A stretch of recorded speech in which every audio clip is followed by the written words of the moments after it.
Ikaw ba isang newbie na gustong mag-shift from round to oval? Ang video nito ay para sa'yo. For the longest time in our cycling history ay nasanay tayong gumamit ng round chain ring, guys. Kasi yun lang naman ang available sa market. Gumawa ang Shimano ng kanilang first and last oval chain ring at tinawag nila itong Biopace. And by that time, ay isa rin ako sa mga nag-try at bumili ng oval chain ring, guys.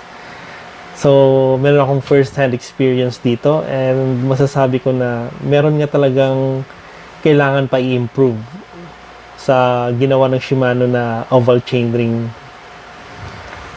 Then, pumasok ang rotor with their Q-rings around early 2000 at ang mga early adopters nito, guys, ay ang